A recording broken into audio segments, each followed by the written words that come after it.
হচ্ছে AGT Live 24/7। This is AGT Live 24/7। सबसे पहले मैं आप सभी को गणेश चतुर्थी की बहुत बहुत शुभकामनाएं देता हूँ। और आज हम सभी एक बहुत ही इम्पोर्टेंट प्रोग्राम जिसका नाम है प्रधानमंत्री जनजातीय आदिवासी न्याय महाअभियान, जिसे शॉर्ट फॉर्म में PM जनमन प्रोग्राम भी हम लोग कहते हैं, जिसकी शुरुआत आज से लगभग 8 महीने पहले नवंबर मास में ऑनरेबल प्राइम मिनिस्टर ने की। इसका मेन महत्व था कि जो भी हमारे आदिवासी भाई बंधु हैं, खासकर जो प्रिमिटिव ट्राइबल्स ग्रुप्स हैं या जनजातियों में भी जो बहुत पिछड़े जनजाति हैं, उनके उत्थान के लिए काम करना। इसके लिए ऐसे 22 जो प्रोजेक्ट्स हैं गवर्नमेंट के, डिफरेंट प्रोजेक्ट, जिसमें आयुष्मान भारत, प्रधानमंत्री Awas Yojana, social pension schemes, इस तरह के 22 प्रोग्राम्स हैं। इनसे उनको सेचुरेट करने की मुहिम ली गई थी, जिसमें हमारे त्रिपुरा के सभी डिस्ट्रिक्ट शामिल हैं। और खासकर ये प्रोजेक्ट हमारी जो रियांग कम्युनिटी है, इसको सेंटर में लेके बनाया गया था। हमारे डिस्ट्रिक्ट में हमने ऐसे 2 ब्लॉक आइडेंटिफाई किए थे, जिनमें हमारे रियांग भाई बंधु ज़्यादा हैं, ओल्ड अगरतला आरडी ब्लॉक और बेलबाड़ी आरडी ब्लॉक में, जिसमें राधा मोहनपुर VC, तुलाकोना GP, राधा किशोर नगर GP, और बेलबाड़ी में राधापुर VC, चंपक नगर और विक्रम मौलसा। तो इसमें हमें जितने भी हमारे रियांग भाई बंधु थे, इनको हमने इन 22 प्रोग्राम्स में सेचुरेट करने की मुहिम करी थी। और हम इन लास्ट 8 महीनों में हमारे प्रयत्नों से हम ज़्यादातर चीज़ों को सेचुरेट कर पाए हैं।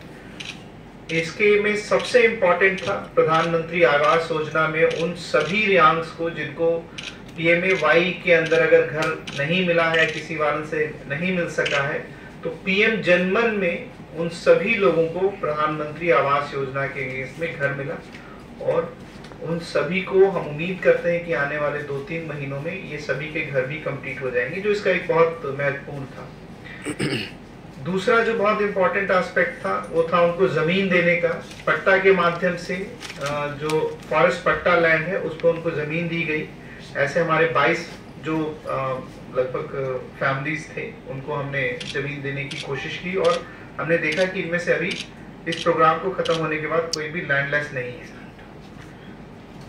दूसरा था कि उनके बच्चों को जिनको हॉस्टल की सुविधा नहीं मिल पाई है, उनको हॉस्टल की सुविधा देने का ये भी हम लोग कर पाए हैं। और सभी घरों में हर घर जल नल से जल के प्रोग्राम में, जल जीवन मिशन के अंदर इनको हम लोग फैसिलिटी भी दे पाए हैं। सभी घरों में free LPG connection, Ayushman Bharat scheme, sickle cell anaemia एक बहुत इंपॉर्टेंट एस्पेक्ट है, इसकी जांच की गई है और एश्योर किया गया है कि सभी को 100% इम्यूनाइजेशन मिले। मुझे बताते हुए बहुत खुशी होती है कि SDM जिरानिया के ऑफिस से BDO ओल्ड अगरतला और BDO बलवारी से एश्योर किया गया है कि हमारे इन सभी रियांग बंधुओं को उनकी जो भी सुविधाएं हैं, उनको सेचुरेशन लेवल पे किया जाए। इसके लिए कैंप्स भी लगाए गए थे जिरानिया SDM ऑफिस के थ्रू, और उनमें इस सेचुरेशन को अचीव भी लगभग कर लिया गया है।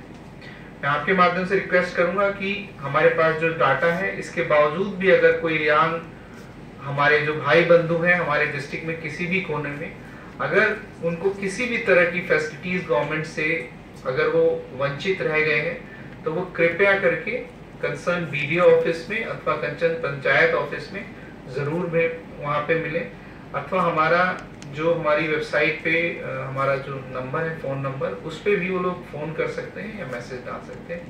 SCM हेल्पलाइन का भी इस्तेमाल कर सकते हैं। हम एश्योर करेंगे कि आने वाले 3 से 4 हफ्तों के अंदर उन सभी रियांग हमारे भाई बंधुओं को ये फैसिलिटीज दी जाए। मैं आपके माध्यम से ये रिक्वेस्ट करूंगा कि आप भी इस प्रोजेक्ट से रिलेटेड, PM जनमन से रिलेटेड जो इंफॉर्मेशन है उसको डिसेमिनेट करें, जो आपको हमारे माध्यम से मिल रही है। और अगर आप किसी पर्टिकुलर कम्युनिटी में या किसी रियांग पारा में अगर देखें कि इन तरह की फैसिलिटीज में कहीं हमारे दिक्कतें हैं या फैसिलिटीज नहीं पहुंच पा रही हैं, तो इसे भी आप हमारे पास पेश कर सकते हैं। हम उसको भी समाधान करने की जल्द से जल्द कोशिश करेंगे। आपका डिस्ट्रिक्ट में अभी तक कितने लोग इसका लाभ हुआ है? अभी तक लगभग 22 फैमिलीज हैं, इनको इसका बेनिफिट दिया गया है। हमारे डिस्ट्रिक्ट में इनकी संख्या, जो रियांग हमारे भाई बंधु, इनकी संख्या कम है। ज़्यादातर ये धलाई और गोमती डिस्ट्रिक्ट में ज़्यादा कॉन्सेंट्रेटेड है, परंतु जो भी हमारे पास फैमिलीज मिली हैं, इनके हैबिटेशन के इम्प्रूवमेंट के लिए जो फैसिलिटीज़ हैं गाइडलाइंस के अंदर, वो हम लोगों ने करने की कोशिश की है। तो 2 ब्लॉक है, ओल्ड अगरतला और बेलबारी। तो सब ज्यादा फैमिली तो बेलबारी में। बेलबारी में कितना फैमिली? बेलबारी में है 15 फैमिली।